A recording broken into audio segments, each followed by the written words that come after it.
नमस्कार, मैं हूं नीलू। तो ईरान और अमेरिका के बीच समझौते से पहले ट्रंप का एक बड़ा बयान सामने आ गया है। ट्रंप ने जो कहा है वो क्या कहा है और किस तरह से आगे आने वाले दिनों में ईरान इसे लेकर अपनी तैयारी और तेज करेगा, बातचीत करने के लिए मयंक मेरे साथ जुड़ गए हैं।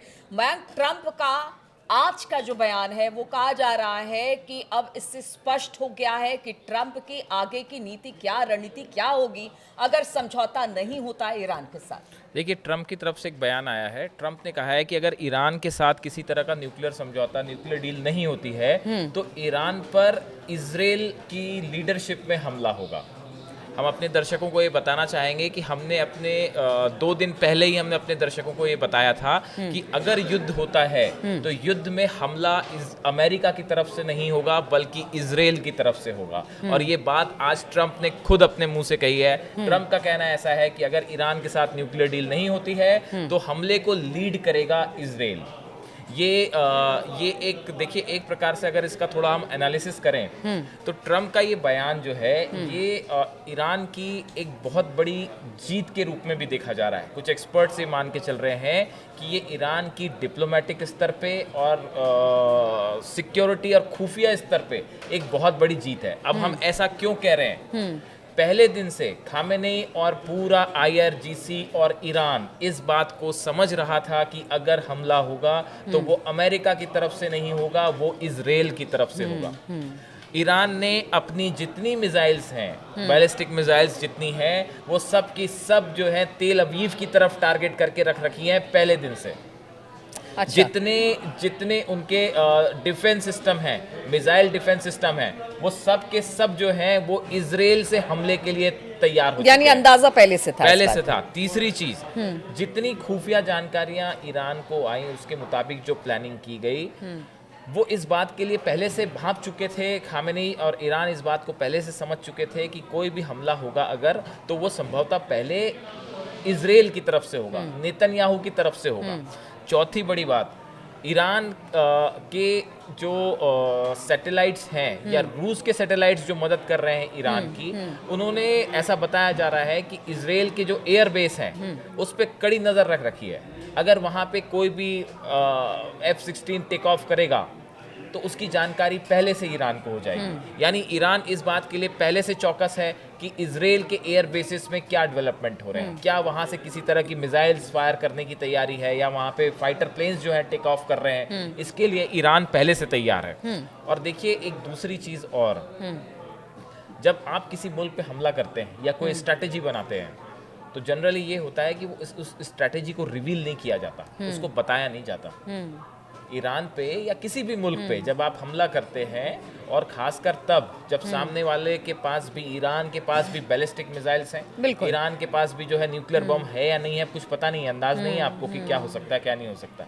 ऐसी स्थिति में अगर आप ईरान पे हमला करें और आपने पहले से ये वार्निंग दे दी कि साहब हमला तो इजराइल की तरफ से होगा या इजराइल की लीडरशिप में होगा, तो ये अपने आप में इसको लेके बड़े सवाल उठ रहे हैं। कई जो सुरक्षा विशेषज्ञ हैं उनका कहना है कि ये बयान नहीं दिया जाता तो ज़्यादा बेहतर था। खैर, वो जो भी हो, लेकिन कुल मिला के पिछले, हमने बार बार ये बात को कहा कि पिछले 1 महीने के अंदर जिस तरह से ईरान ने अपनी मिलिट्री का मूवमेंट किया, जिस तरह से अपनी मिसाइल्स का, बैलिस्टिक मिसाइल्स का मूवमेंट किया, फाइटर प्लेन्स का मूवमेंट किया, शिप्स जो है वो ओमान की खाड़ी में उतार दिए, जिस तरह से उन्होंने अपनी सबमरीन्स निकाल दी, ये पूरी तैयारी जो थी, ये पूरी तैयारी इजराइल को काउंटर करने के लिए। मयंक, ठीक है, ये सारी बातें तो हमने की कि किस तरह से ट्रंप ने कहा कि वो जो इजराइल है वो हमला करेगा ईरान पर अगर युद्ध जैसी स्थिति बनती है।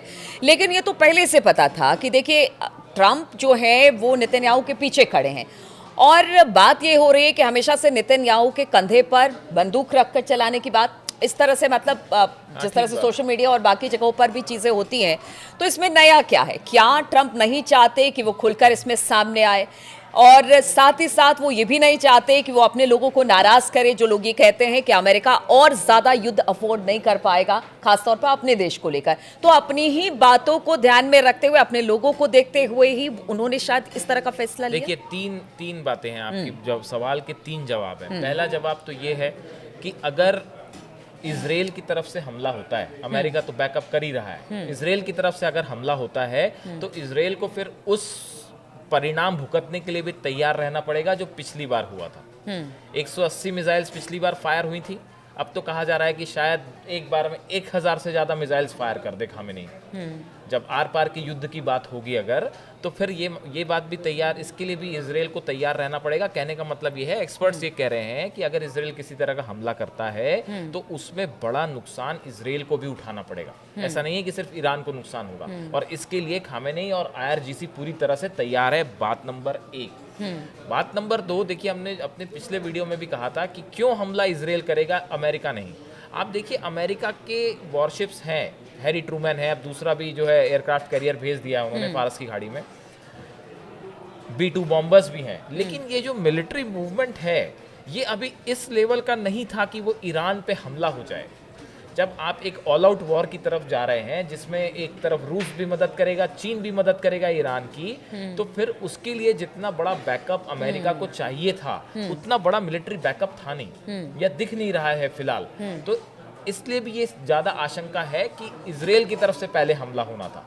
इसी आधार पे हमने अपने दर्शकों को ये बताया था कि भाई इजराइल की तरफ से हमला होने का प्लान जो है ये ज़्यादा सॉलिड प्लान दिखता है। अच्छा, जो एक एक बयान अब सामने आ रहे हैं, पहले नेतन्याहू ने कहा कि देखिए ऐसा है कि बातचीत से कुछ नहीं होगा, अब घुस के ईरान के अंदर उसके बाकी चीजों को तबाह करे, यानी कि जो लीबिया वाला, हाँ, जैसे लीबिया में हुआ, हाँ, जिस तरह से लीबिया में किया गया। अब ट्रंप के ये कह रहे हैं कि देखिए अगर युद्ध की आशंका बनती है या युद्ध होता है तो नेतन्याहू उसको लीड करेंगे। तो क्या जो बैठक नेतन्याहू और ट्रंप के बीच में हुई उसी की स्ट्रेटेजी के बाद इस तरह के एक के बाद एक बयान सामने आ रहे हैं? बिल्कुल बिल्कुल। देखिए जो ये बैठक हुई, इस बैठक में हमने पहले भी कहा कि इसमें प्लानिंग हो गई है कि आगे क्या करना है। अगर ईरान के साथ टॉक्स होती हैं तो किस शर्तों पे करनी है, टॉक्स फेल हो जाएंगी तो क्या करनी है, ये तैयारी नेतन्याहू और ट्रंप ने कर रखी है। और खामेनी ने पुतिन और चीन जिनपिंग के साथ मिलकर रूस, चीन और ईरान ने अपनी तैयारी कर रखी है कि अगर टॉक्स होती हैं तो किन शर्तों पे होगी, और अगर वो फेल हो जाती है तो क्या करना है। तो प्लान उनका भी तैयार है, प्लान इनका भी तैयार है। देखिए ट्रंप का जो बयान था, एग्जैक्ट उनके वर्ड्स हैं कि Israel would be the leader of a potential military strike against Iran if Tehran does not give up its nuclear weapon program. अगर उसने अपना न्यूक्लियर वेपन प्रोग्राम नहीं दिया तो इजराइल जो है उसको लीड करेगा। तो आपने जो ये शुरू में कहा कि नेतन्याहू के कंधे पे बंदूक जो है, ये बहुत सारे लोग इंटरनेशनल मीडिया में यही कह रहे हैं कि ट्रंप ने अपनी बंदूक जो है वो नेतन्याहू के ऊपर रख रखी है, कंधे पे। और इस बार जो है एक बात तो समझिए, अगर इजराइल की तरफ से कोई हमला होता है तो उसमें इजराइल के ऊपर ज़बरदस्त पलटवार होगा, इसमें कोई शक नहीं है। और इसका बड़ा नुकसान इजराइल को उठाना पड़ेगा। देखिए आयरन डोम सिस्टम और जिनके जितने डिफेंस सिस्टम हैं, इवन थार्ड भी जो है वो नहीं रोक पाया, ईरान की जो मिसाइल्स अटैक थी उसको नहीं रोक पाया।